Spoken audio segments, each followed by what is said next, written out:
Now, there is some nuance in what I'm about to say, and I promise I will get into that at the end of the video. But for now, to keep it as simple as possible, I want to take a step back and think about rigid body dynamics again. We have points that are coming into our simulation, and those points are carrying attributes. Attributes that the rigid body solver in particular recognizes and knows what to do with. Take the active attribute. If it notices a point has an active attribute of 0, it knows not to include it in the calculation. If it has 1, it includes it. If that attribute was not called active, it wouldn't know what to do with it. It's like, okay, it has a random attribute. I don't recognize it, so I'm not going to change the way in which I interact with it because it's not one of the reserved attributes I'm expecting to see and know what to do with. That's an important aspect to all of this, because in Pyro simulation, instead of having points, well, we have volumes and voxels. Now, the voxels and the points work in the exact same way in that they are simply carrying information. If a point is carrying an active attribute, well, if you converted that into a volume, the voxel could, for all intents and purposes, carry an active attribute as well. The difference is we are not working with the rigid body solver anymore. We are working with the Pyro solver, a different brain entirely that expects different attributes to be fed to it so it knows what to do with that information. Now, whereas we have an attribute name on a point, right, the actual active attribute that we see in the geometry spreadsheet, in volumes, you don't have that anymore. All you have, really, is the name of the volume. Think of it as a box of information, and you are slapping a label on the top of it, what that attribute is. So if I am carrying density on points, for example, I would have a density attribute, a density point attribute. But in the volume world, I would have a box of voxels with a certain value inside of it, and the name of that entire collection of values would be density. We are now using the name of the volume instead of the attribute name. What are those volume names that we need to know? Well, first and foremost, if I take you over to my beautifully designed PowerPoint presentation, yeah, you're in store for one of those again, lucky duck. You can see I wrote fields to know. What is a field? Well, we can use fields and volumes interchangeably. Inside of the simulation, for example, I will be referring to them as fields. Just know I'm just talking about the volume. But these are the reserved field names that the Pyro solver knows what to do with. The first is density. Now, real quick, just to say, there's no magic aspect to the data inside of density. It's just a float value inside of the voxels. Let's say 1.0, for example, inside of all of them. But by calling it density alone and feeding into the solver, it will manipulate the data over time in a different way than it would if it were called one of these other fields that we're going to cover coming up here. So density. When the Pyro solver receives a volume called density with value inside of it, it treats it as the smoke, right? Think of it as the lava inside of a lava lamp. This is the density inside of the simulation that we are going to be swishing and sloshing around. Now you probably think, hey, the lava in a lava lamp is not smoke, Jordan. Okay, why would we want to think of it like that? And it's because I want to put you in the right mindset for what this simulation actually is. It is a fluid simulation, right? Pyro simulation and, water simulation, which is called fluid simulation. They are basically brothers. You can think of them. They are all operating according to the same Navier-Stokes equations, the math under the hood that is driving the motion of this stuff, which is how we see fluids move in the real world. Smoke and, traditional liquid as we think of it move in very similar ways. And so the equation math under the hood is the exact same. We are simply advecting something through 3D space with forces. And that information is being pushed between voxels and evolving over time to create the appearance of smoke or water or, whatever you want to create that is a fluid. Now with the density, I'll go to my little project here. I have a little example of density where I'm creating a sphere. And I am basically turning that into a density volume. You can see it's given the name density. It's a VDB, so it's optimized, right? All of this negative space is not carrying any data. And I'm feeding that into a Pyro simulation. And wherever there is density, every frame, we are simply adding density at that location. Now, I do have a gravity force just to, illustrate that it's constantly being created here, and we can see it dropping to the ground, being affected by that gravity. Now, this is obviously very low resolution just for the sake of speed, but we can see, yeah, density is created, and then the gravity force is pulling that density from those voxels, and it's free to move through all the other voxels in our scene until it exits the bounds of our simulation and is effectively removed from the scene. But without the gravity, just so you can see it, it simply creates density. Now, it looks like it creates it and then doesn't create it anymore, but, and we'll go into this in much more detail, I am adding density every single frame when it finds density on that frame on the surface level. So it really is adding up. There's a lot more density than there was in the beginning. I mean, you can kind of see it fade in and get thicker, but we are constantly adding more density into this thing every single frame. Now, the next field to know is temperature. This is our heat source that we are feeding into the simulation. And you know heat, right? We're all familiar with the term that heat rises. So when we feed this data into the Pyro simulation under the name of temperature, it knows what to do with that information. And it advects it through our scene as if it were heat, basically taking that data and then allowing it to float up into the scene and eventually cool over time in a way that temperature does. Now, this temperature has a direct effect on the motion of the density. Because we are introducing heat, heat rises, it pushes the smoke up. And that looks like this. If I head into our temperature example here, we have an empty scene that at first, if I'm feeding no temperature into it, will just create that density like we saw before. But the minute that I feed it temperature, we will see it affect the density inside of the scene, the lava in the lava lamp, right? We are affecting it with different forces and different fields to evolve its shape over time. And of course, heat rises, so it is emulating exactly the way that heat operates in the real world when interacting with smoke. Now we can visualize this a little nicer, and we can actually look at the temperature that we are putting in here. And I'll turn off the smoke for now.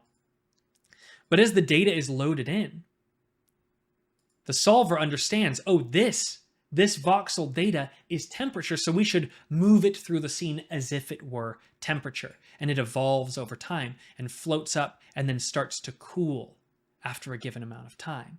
We can control all of this, how much cooling is going on, how fast it dissipates, its diffusion, right? How blurry that temperature is, all that good stuff we can control and we'll get into later. But the important takeaway is that it is loading in this field, and this field of temperature is directly affecting the other field of density in the scene. This is the dance in Pyro solving between all these different fields. Now that takes us to our next field to know, which is the velocity. We're familiar with velocity at this point, right? Direction and magnitude. Well, if we create a box in 3D space, scatter a whole bunch of points inside of them, and give them all different velocity directions, when this is turned into a volume, it effectively creates guides that will guide the direction of the density wherever the velocity is being aimed. We can see this in the example velocity here. And I'll go back to the first frame. But I have my sphere, and the only thing that I'm creating now is the density again. I don't have temperature anymore. So I have simple density that, just to confirm, when I look in my scene and I don't add the velocity, it just creates density like we would expect. So how do we want to advect this density? Well, with a custom velocity. So I'm creating a box, scattering a bunch of points inside the box, and then giving it basically random velocity value. Now just so I touch on it, I'm basically just taking the position of each of the points and using them to look up a value of a noise at that location in 3D space. When they find that noise, they are adding that value, that vector value, 3D output, to the velocity that was coming into the point VOP in the first place, which was 0. There was no velocity before this. So effectively, this is just the same as plugging this in. We don't even need the add, to be honest. I'm driving the velocity based on a noise pattern, and the frequency of the noise pattern dictates how large or how small that frequency detail is in the velocity breakup. So with a velocity attribute, I am converting that into a volume. I'll touch on this in great detail in the future. But by converting it into a volume, I am now creating this. Look at this beautiful thing. This is the vector direction and flow that we will be introducing into the Pyro simulation. If I pin my view here and go back into the point VOP and just drive up the frequency, we can see that that detail becomes higher frequency. And we have more directions that are pulling on the density, which will split it up even more. I'll set this to something like 1 for now. It feels pretty good. So we can see kind of large patterns are emerging here. And this is not an evolving pattern. So every single frame, it's the exact same thing, which means it's just going to be constantly pulling on the density every single frame. So now when we simply add the velocity in, and we turn off this visualizer here, and oh yeah, also unpin so we can actually see what's going on. When we create the density, it starts to be advected along those guide rails of velocity that we created. Now the density value is fading out over time, which is something that we can also control, which is why it looks like it's going away. But the important takeaway is that the velocity is directly impacting the direction that the smoke is going.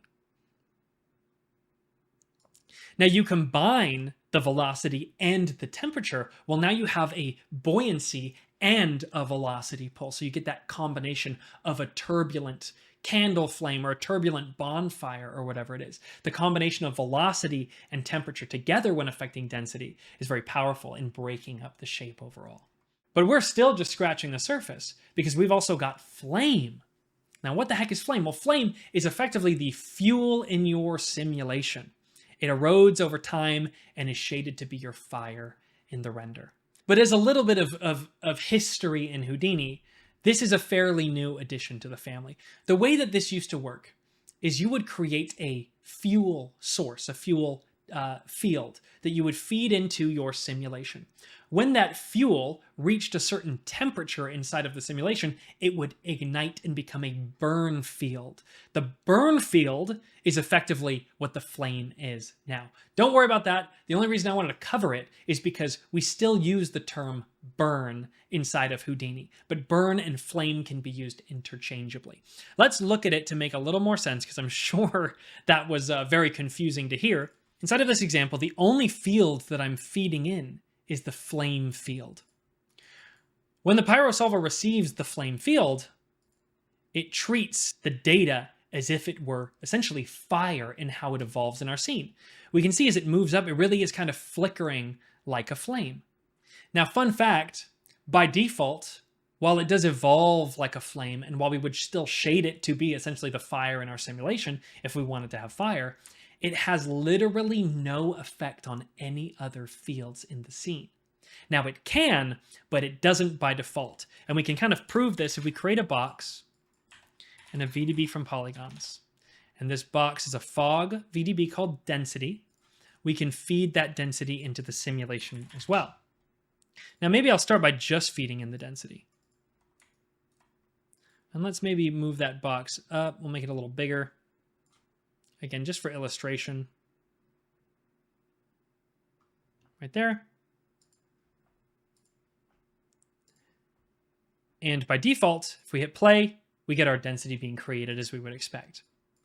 If I then combine them together, so I have the flame and the density going into my simulation, which we can see here, we have flame and density. We would expect the flame, if it were acting appropriately, to lift our smoke, much like the temperature. And yet, we do not. So, funnily enough, the density is smothering the flame, but the flame is not impacting the density at all. We can change this by allowing the flame to emit temperature.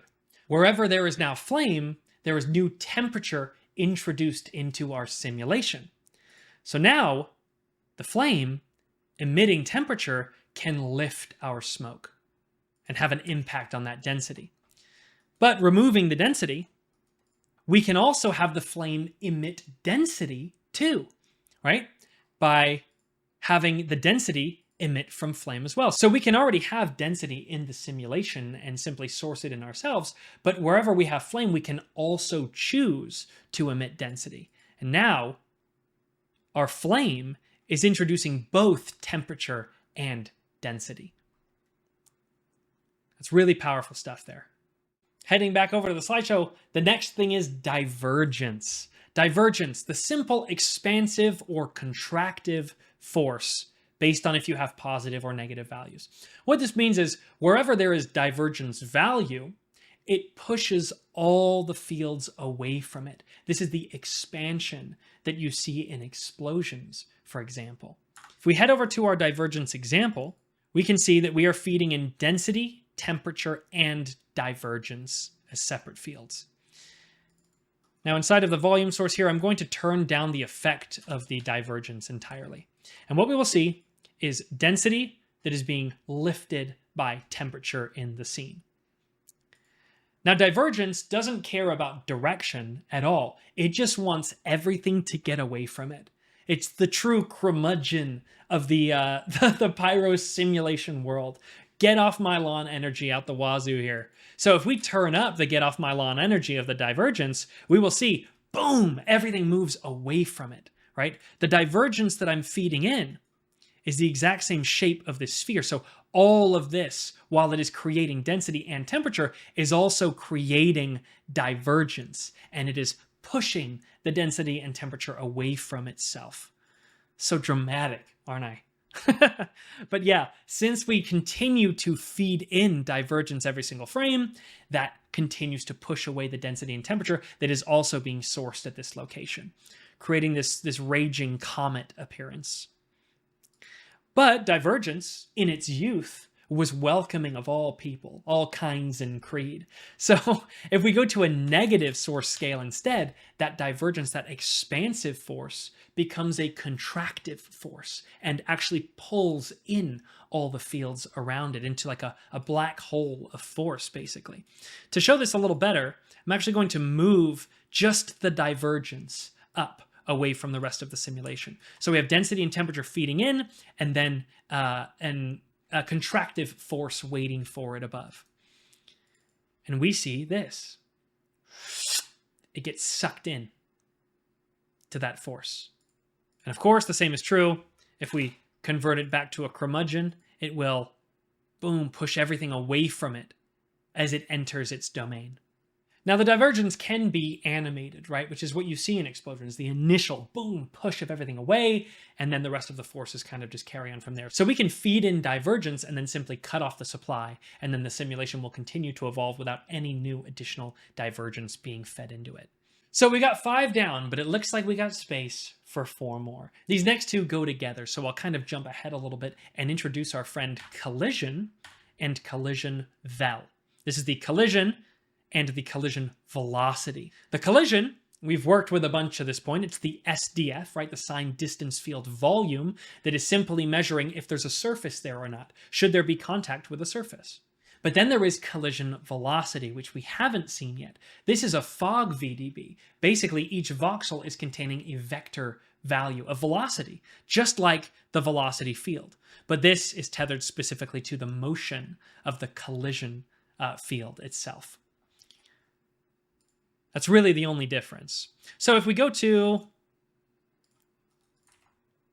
the collision example, I have a sphere that is emitting density and temperature, like we've seen, and I have a box that is moving through space, animated at a given frame, to move through that smoke and temperature and affect it.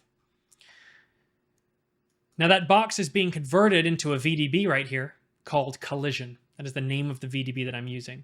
I'm also calculating the velocity of this motion on the points of the box, right, that we can see right here, our velocity vector attribute.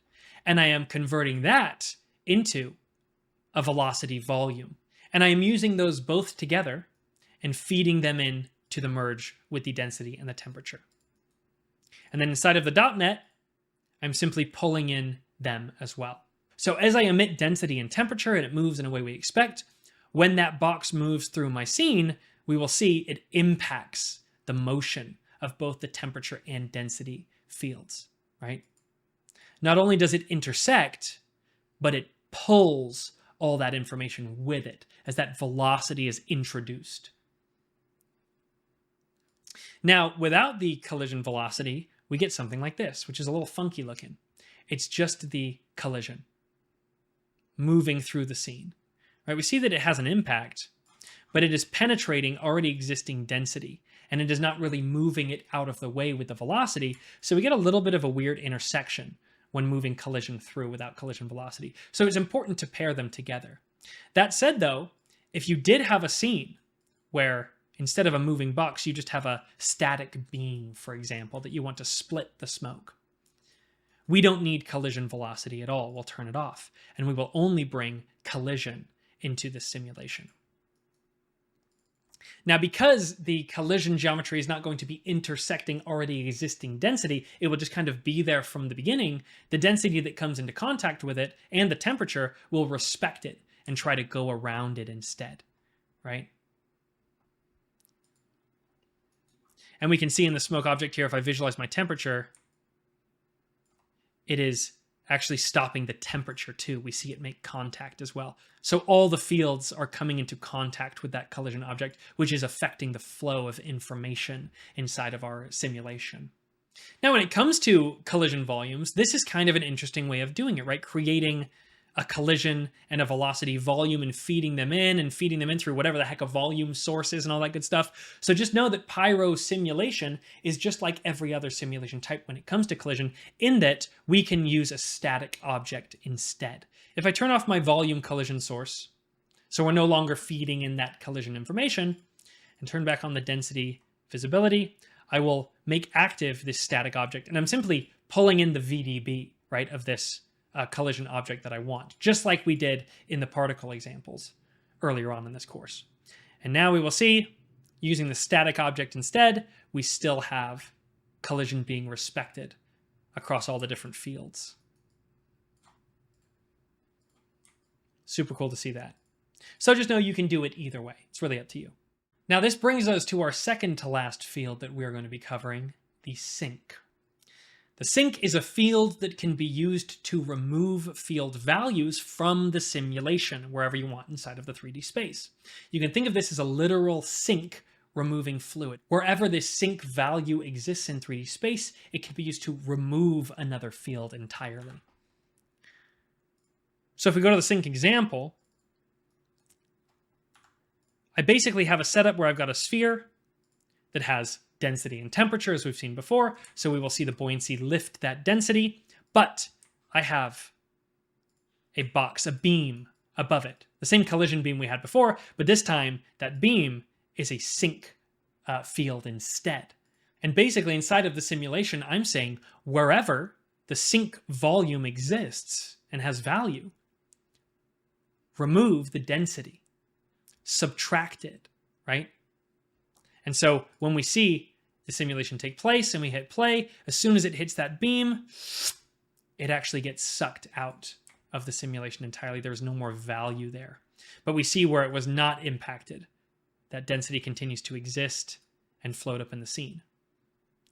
Now, because I am targeting the density to remove, you'll notice something very interesting. The temperature still exists at that location. The temperature has not been removed from the simulation, just the density. So you can kind of pick your target field to remove, and there's a lot of power in manipulating that under the hood.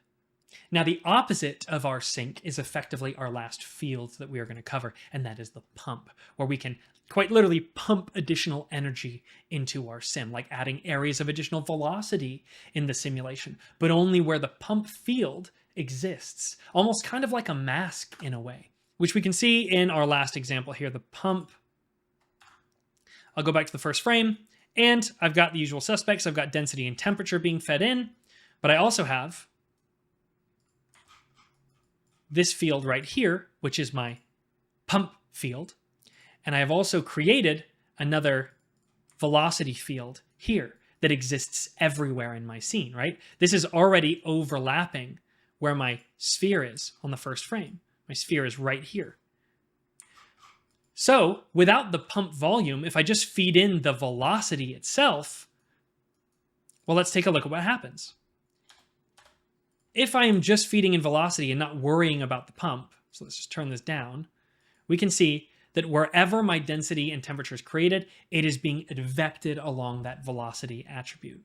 But we can introduce the pump field as the mask for the velocity and say, hey, only introduce this crazy velocity field where the pump exists. So look for those pump values and use it to mask the velocity values. So now what we'll get is, at first, just the density and temperature being created and evolving as we would expect, and the minute that it enters the domain of the pump, it is hit with the full force of the velocity there, introducing additional chaos at that location in the simulation. Really, really cool stuff. Really, really cool stuff. And that takes us basically through all 9 of the fields that I think you should know before we venture further into Pyro simulation. Now, that said, there's one more thing I want to discuss before moving on, and that is the source field versus the target field. What is the deal with this? Well, the source field, this is what you have chosen to call your volume. You can name it whatever you want on the SOP level. Take density, for example. We could call it jabroni. We could call the field whatever we want on the SOP level. The important thing is that we are plugging that source field into the correct target field so that the Pyro solver knows what it is supposed to be and how it is supposed to evolve. That is what the target field is. And the target fields are the ones that expect a very specific name so it knows what to do with the data. So heading back into our collision example, we see this on display. We are creating a collision volume on the SOP level, but we don't have to call this collision. We could call this Jar Jar Binks, man. And the velocity volume that we created earlier is called V, because it is literally a volumized version of the velocity attribute from which it was created. We can rename this with a name node if we want to, or we could just leave it at Jar Jar Binks and V. Why I committed to Jar Jar Binks? Gosh darn it. But point is, we've got density, temperature, Jar Jar Binks, and V coming into the simulation. And inside of it, all of this will work exactly as we want to if, in the volume source, we are pointing to the correct source volume and plugging it into the correct target field. So considering we call this Jar Jar Binks, this information will behave and evolve as it should in the collision field. So too is it true of the source volume V. We are plugging this source volume into the target field of collision velocity, so it will behave and evolve as it should in the simulation. And we can prove that this is true by basically running that thing.